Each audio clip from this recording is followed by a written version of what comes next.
The challenge to build the fastest round-the-world yacht at 2 o'clock in BBC Learning Zone. Before that, thanks for your company tonight here on BBC Two, as we now join BBC News 24.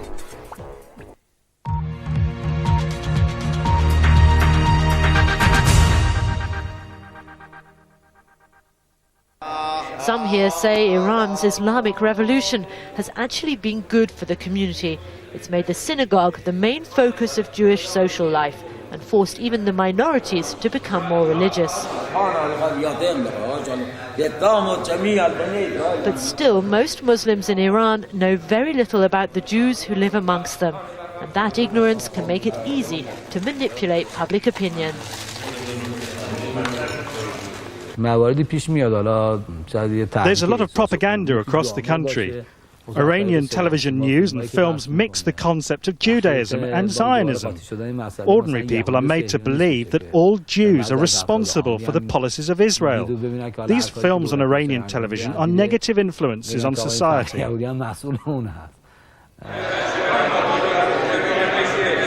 Most Iranian Jews say anti-Semitism is a mainly European phenomenon. They argue Oriental Jews have deeper roots in Persian society, and therefore there's a tradition of tolerance. In Iran, we haven't had any organized anti-Semitic movements like in Europe. There hasn't been any racially motivated hatred. Of course, the Jewish history in Iran has had its ups and downs, but ordinary people's behavior on the whole has been peaceful. And we haven't had any events on the scale of what happened to Jews in Europe. This is one of 4 special Jewish schools in Tehran, but only the religion teacher is a Jew. All the principals are Muslim, and the schools have to open on Saturday, which is the Jewish Sabbath. Naghmeh has now moved to a Muslim high school after 9 years in a Jewish one. She says she's had no trouble making new friends.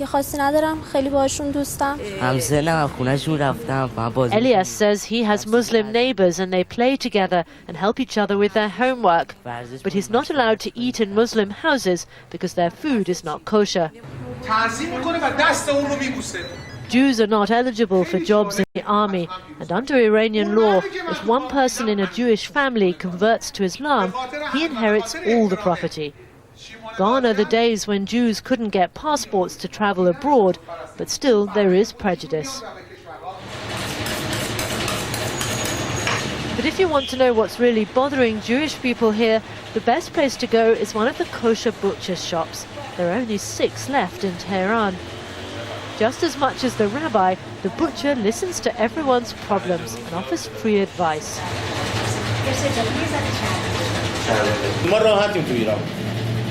We are comfortable in Iran. If you don't meddle in politics here, no one will bother you. I just sell meat. One of the regular customers, Giti, has 2 sons in Israel. She spoke to them 3 times by telephone the night before. Giti says she's been to Israel twice, once via Cyprus, once via Turkey, and both times has had no problems whatsoever returning to Iran. The same for the butcher. 3 or 4 years ago, I went to Israel. When I came back, I was afraid that the immigration officer would make trouble for me when I told him where I'd been. You know, people come to my shop and tell me all sorts of stories, but actually, I was all right. The Islamic Republic of Iran does not recognize the state of Israel or allow its citizens to travel there. But in practice, Iran turns a blind eye when Jews travel to Israel through a third country. Israelis don't stamp their passports.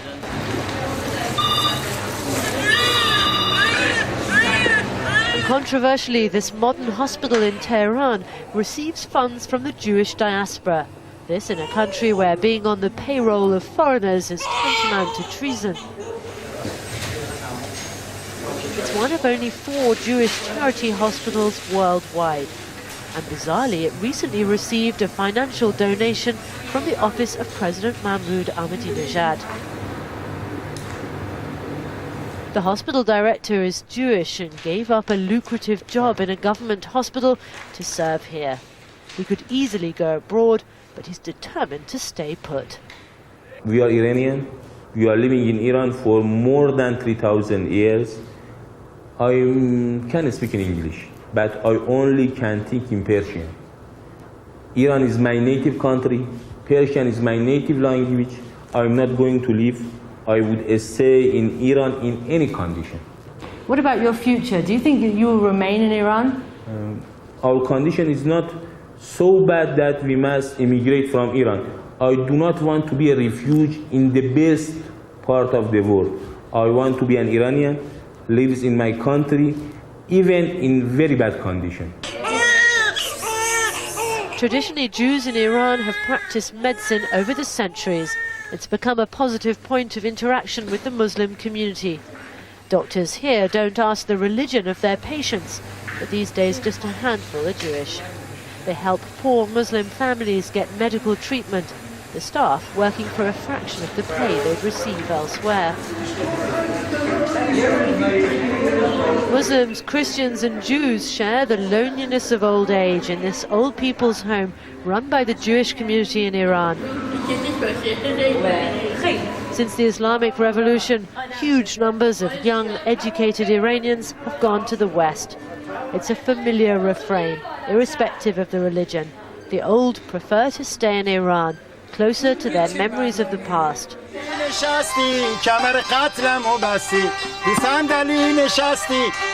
past where Jewish music groups used to play at every wedding.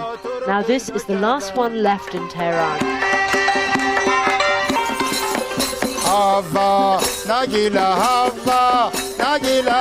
But over history, it was Jewish musicians who kept alive the traditions of music at a time when Islam wouldn't tolerate it.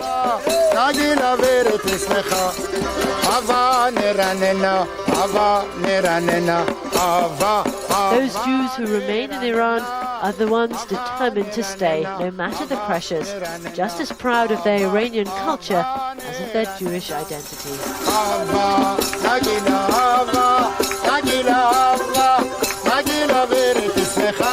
And that's all from this Reporter's Special from Iran. Until the same time next week, from me, Frances Harrison, goodbye for now.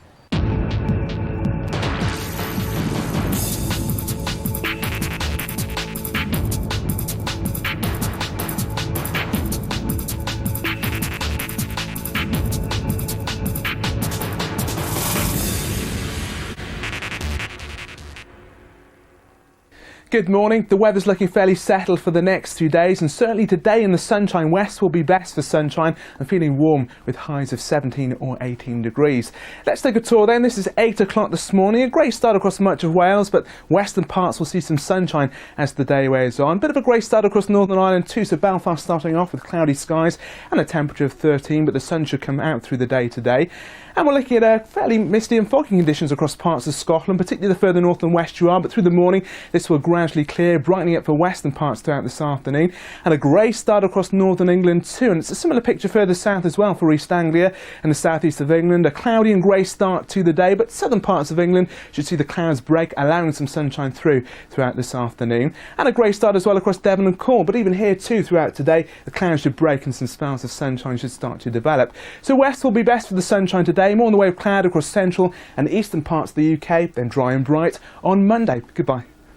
50 years ago, Britain invaded the Middle East. At stake, the Suez Canal, an opportunity for Egypt's President Nasser, an obsession for Prime Minister Eden.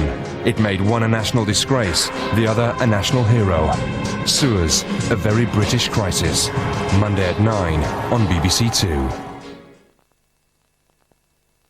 J.M. Barrie's Peter Pan, Alan Yentob considers the enduring myth of the boy who wouldn't grow up. When Barrie was 6, something happened that would haunt his life. There's a passionate desire for children which mustn't be spoken. Peter Pan, a hard act to follow. A new series of Imagine. Tuesday 10:35, BBC One.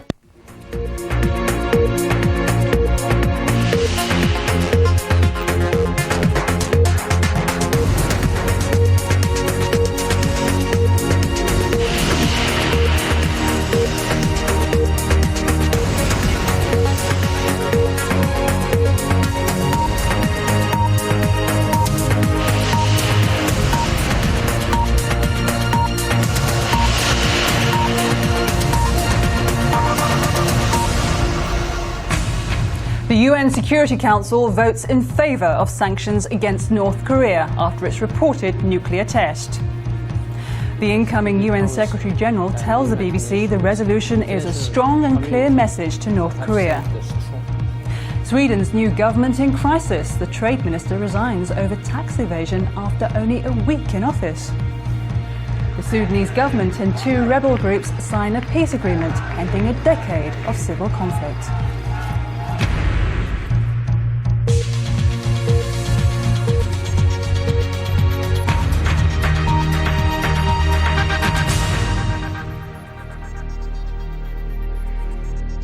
Hello and welcome to BBC News. I'm Janat Jalil. The United Nations Security Council has voted unanimously to impose sanctions on North Korea following its reported nuclear weapons test.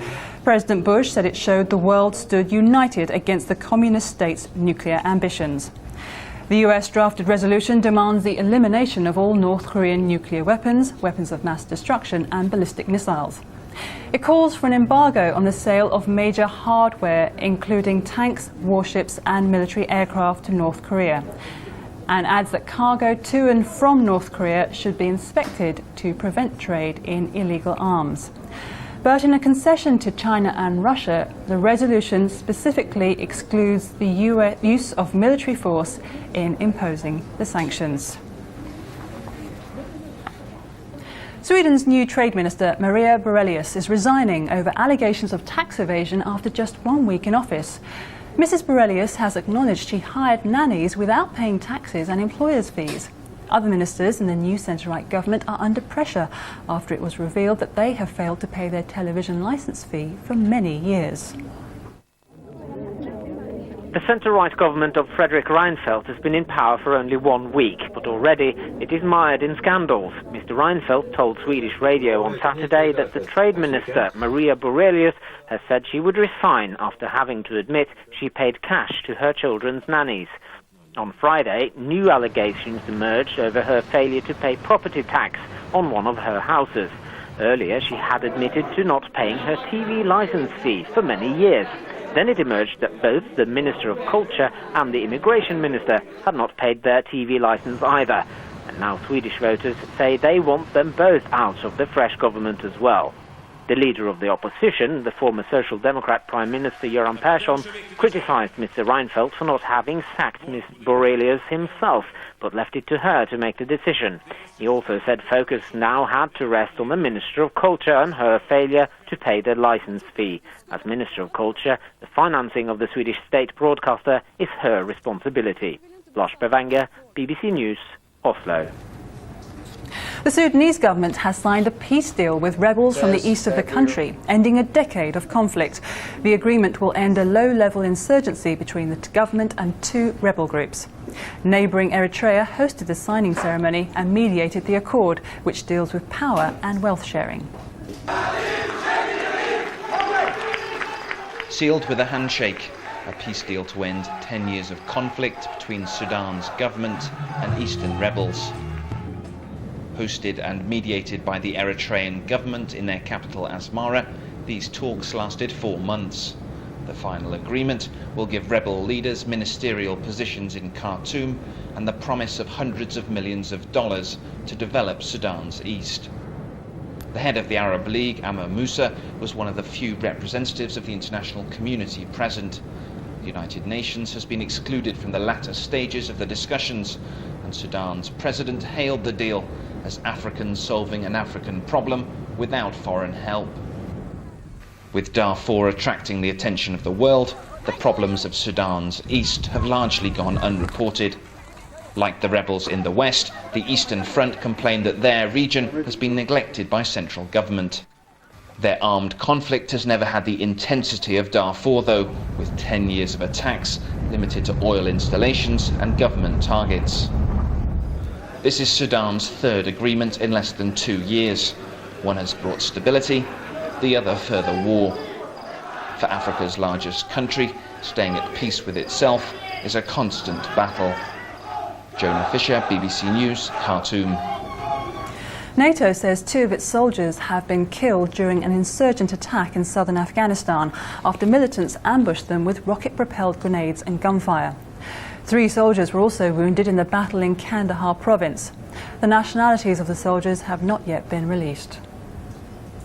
In the Gaza Strip, an Israeli aircraft has attacked a car carrying members of a Palestinian militant group, which the Israelis say had been involved in launching rockets into southern Israel.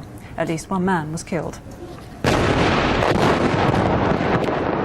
In Gaza, it happens almost every night. The home of a prominent militant is singled out, and then the Israeli Air Force strikes to devastating effect. As usually happens, the Israelis phoned a warning and the family fled moments before the missile smashed their house. There were no deaths here, but it was a different story in northern Gaza. Israeli tanks had thrust into farmland near the Jubalia refugee camp, and several militants were killed as they went to confront the troops. The army says it came to try to stop militants firing rockets into Israel. The missiles are crudely made and they very rarely kill, but Israel says it won't tolerate its civilians being targeted in this way. And late in the day, Israel struck at men who it says have been involved in launching the rockets. A car carrying members of the Al-Aqsa Martyrs Brigades was destroyed from the air in Gaza City. But the militants say their latest missile attacks on Israel were retaliation. Aside from causing extensive destruction, Israeli raids and airstrikes over the past 3 days have killed around 20 Palestinians, civilians among them. Alan Johnston, BBC News, Gaza. Let's get more now on our top story, the UN security resolution on the North Korean nuclear test. Well, joining me now is Joseph Cirincione, who's Senior Vice President for National Security and International Policy at the Center for American Progress in Washington. Welcome to BBC News. President Bush has called this a tough resolution, but because of Chinese and Russian concerns, it's been watered down. So how effective do you really think it will be? Well, it's going to have some effect. Basically, however, it's a symbolic resolution. Its importance lies in the fact that all the members of the Security Council could agree on it. You've united the Security Council on isolated North Korea. But it's not going to stop all trade. It's not even really going to be able to stop the shipment of plutonium. It's very hard to interdict something approximately the size of an orange. North Korea has warned it would regard further pressure from the US as a declaration of war. What form do you think that further pressure could take? North Korea is clearly warning that that if we keep squeezing them, either financially or through these kinds of sanctions or military interdictions of its ships, it might consider things like additional tests. They may be doing those anyway to perfect the design that didn't work so well earlier this week. It may take some kind of provocative moves along the demilitarized zone. North Korea is clearly feeling the pressure, diplomatically at least, and they feel some need to fight back, even rhetorically. What do you think is the most effective way of deterring North Korea and Iran from pursuing their nuclear ambitions? Well, the history has been pretty clear over the last 20 years, particularly with North Korea. When we talked to them, we're able to contain their program. We did during the Clinton administration. We had direct bilateral talks with North Korea. They didn't make any plutonium in those 8 years. They didn't make any bombs in these 8 years. When you try to coerce them or ignore them, as we've done for the last 6 years, it accelerates the program. The lesson is clear. These sanctions, these military interdictions can play a role, but they're not the solution. They can only be used as a prod, as an inducement to get North Korea back to the bargaining table. There, the United States has to be waiting for them, waiting to conclude a deal. I still think we can get a deal with North Korea. The price has gone up, however. Joseph Cirincione, thank you for talking to BBC News. My pleasure. Thank you for having me. Clashes have broken out in the Ukrainian capital, Kiev, between police, nationalists and communists. 10 people have been arrested. Supporters of a group of World War II partisans who fought both the Nazis and the Soviet Red Army had staged a rally in Kiev demanding official recognition as war combatants.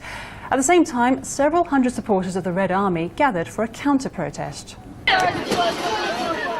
unhealed wartime wounds from 60 years ago spilling over into violence and exposing fault lines that still divide Ukraine to this day.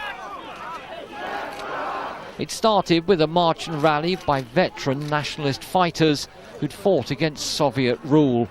Their supporters want the ageing survivors of the Ukraine insurgent army to be recognised as war veterans with the same pensions and rights as those who fought with the Red Army. But in their opposition to the communists, the guerrilla fighters initially welcomed the German army, though swiftly turned against the Nazis too. For the country's pro-Russian and communist factions, though, the Ukrainian nationalists remain tainted by their supposed fascist past. Left-wing protesters organised a counter-demonstration. There were clashes with the police as they tried to break through a cordon to disrupt the nationalist rally. In Kiev today, the authorities are doing everything possible to protect Nazis. They are doing everything to rehabilitate fascism. President Yushchenko, who came to power in the Orange Revolution with the support of the nationalists, has called for reconciliation. But memories of Soviet persecution remain as strong as ever, and neither side is heeding his call. How can you reconcile a victim with a hangman? How can you find reconciliation with those from the KGB and traitors? These are not veterans. Veterans understand us. The split mirrors today's political divide. The nationalists are calling for pro-Western policies, while many Russian-speaking Ukrainians want closer ties with Moscow. Michael Voss, BBC News. Still ahead on the programme. Revolt of India's untouchables. Hundreds of low-caste Hindus convert to Christianity or Buddhism. A British Airways worker says she's planning to sue her employer over her right to wear a small cross over her uniform. Nadia Iwaida, a check-in worker at London's Heathrow Airport, says she was told to remove it a day after attending a course on diversity. It's the latest controversy over the wearing of religious items in Britain. It's barely the size of a 5-pence piece, but it's at the centre of a controversy that's led to its wearer being sent home from work. Nadia Iwaida was told by her bosses at BA to cover her cross with her cravat or remove it altogether. A committed Christian, she refused. I was not prepared not to show my cross visibly, that everyone else can express their faith, and all of a sudden I'm annihilated. You know, Christianity is nil and void. BA does allow some employees to openly wear religious clothing, but in a statement the airline denied it was discriminating against the cross. Other religious items such as turbans, hijabs and bangles can be worn, as it is not practical for staff to conceal them beneath their uniforms. The whole issue of religious symbols has been particularly sensitive since the Leader of the Commons, Jack Straw, urged Muslim women to remove the veil. His comments have divided opinion, some agreeing with the minister, others accusing him of intolerance. His intervention has meant a higher profile for cases like the teaching assistant in West Yorkshire, suspended for refusing to take off her veil in class. Today she's been defending herself. Why is it that we, women that wear the veil, should be segregated and separated from society just because we wear the veil? I am perfect at my job, and any other Muslim female who wears a veil is also perfect at her job.